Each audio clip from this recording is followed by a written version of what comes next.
Salut tout le monde, c'est Nicolas de Fun Insect. On se retrouve aujourd'hui pour la présentation du terrarium des Dendrobates Azureus. Donc oui, comme vous avez pu le voir dans mon unboxing, j'ai eu 3 Dendrobates Azureus. Donc que je trouve très belles et qui pour le moment vont très bien. Donc je vais vous faire une présentation totale du terrarium et de leur installation. Donc on est parti. Alors le terrarium est un 60 par 50 de haut. Donc 60 longueur, 60 profondeur, 50 de haut. Donc c'est un terrarium que nous avons fait maison avec mon père. Donc on était quand même assez fiers de ce que ça rendait. Juste quand j'ai fait le terrarium, quand j'ai fait tourner le terrarium avant de recevoir les dendrobates, il y avait des fuites à ce niveau-là. Donc en fait j'ai dû tout vider, les plantes et tout, donc pour refaire un beau joint. Enfin mon père a refait un bon joint. Donc voilà. Alors ensuite donc on a une aération au fond de 5 cm je crois. Pas 5, 10 cm. Alors vous allez dire ouais mais les rouillés c'est n'importe quoi. Et en fait c'est un petit problème, c'est que il faut de l'acétone pour coller, sinon la graisse fait que enfin comment dire, la graisse fait que ça ne colle pas entre les vitres, donc faut nettoyer sans faire exprès. Enfin sans faire exprès non, c'est qu'on a mal collé au tout début de la grille, du coup on était obligé de repasser un coup d'acétone et on a dû en mettre sur la grille, du coup c'est attaqué, donc ça fait rien hein, mais bon c'est pas très joli, il faut avouer. Bon c'est pas trop grave. Alors après bah, je vais vous montrer hein, les vitres, voilà, donc c'est avec un petit truc comme ça là pour retirer plus facilement. Ensuite, qu'est-ce que je peux vous dire? Bon, bah on va passer, on va parler de la lampe d'éclairage. Alors, la lampe d'éclairage, c'est une Exotera, donc de 60 cm, qui rentre pile à la taille, que mon petit frère avait pour ses Jarby, car oui, ils sont dans un terrarium Exotera 60 cm. Donc, qu'est-ce que j'ai dessus? Alors, attendez, j'enlève les drosophiles, parce que je fais un test, je regarde si les drosophiles se développent plus vite à la chaleur, ou si c'est moins bien. Alors, attendez, je vais vous casser les yeux. Donc là, on a une Reptile Glow... 25 watts je crois, donc c'est une UVB 2%. Là on a une je sais pas quoi, Reptile Land, UVA UVB, et là une 13 watts Reptile Glow 2.0. Alors celle-ci je ne sais pas combien elle fait de watts. Je l'ai retrouvée dans un du terrarium, enfin elle était dans la rampe quoi. Donc voilà.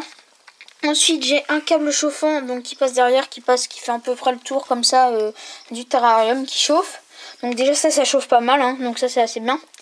Ensuite, je vais vous parler des plantes indirectement. Donc là, on a un ficus miniature que j'aime vraiment beaucoup parce que, en fait, regardez, il y a une petite cachette ici. Donc ça, c'est vraiment quelque chose que j'aime bien. Le ficus, je trouve vraiment ça. Avant, j'avais des anolis et en fait, il y avait un ficus comme ça dans le terrarium. Et franchement, c'est ce que j'aime bien. Regardez. Là, il y a une dendrobate. Là, il y a l'autre. Et la dernière, où est-elle? Où es-tu? Pardon.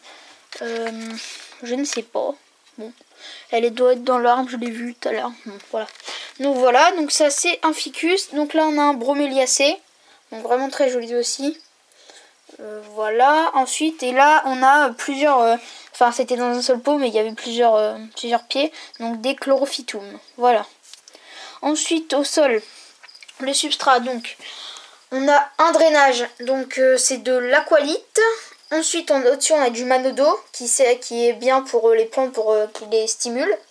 Et au-dessus, on a de la sphène. Bon, de la sphène de coco, mais elle s'est quand même vachement mélangée avec...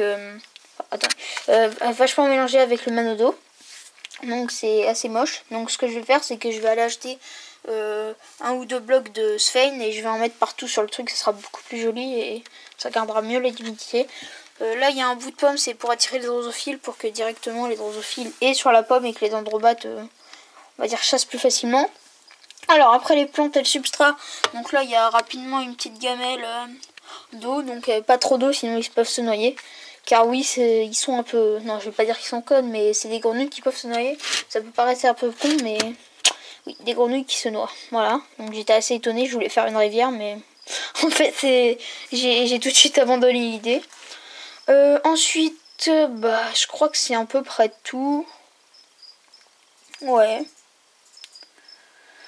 Alors, au niveau de mes dendrobates, donc ils sont pas encore sexables, ils sont très juvéniles, mais je suis sûre d'avoir un mâle, car je l'ai entendu chanter le jour où je les ai reçus.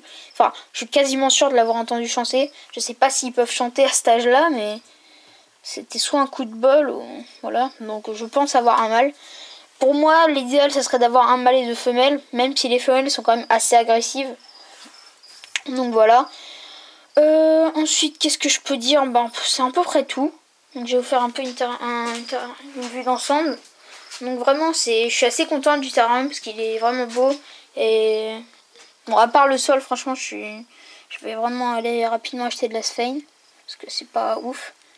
Donc là, on a le calcium D3 qui, bon, de toute façon, ça va s'enlever avec l'eau. Hein. Donc voilà, c'est à peu près tout. Ouais, j'ai rien d'autre à dire. Donc voilà, je vous dis à la prochaine. Bah, à la prochaine pour une prochaine vidéo, voilà. Voilà, salut tout le monde.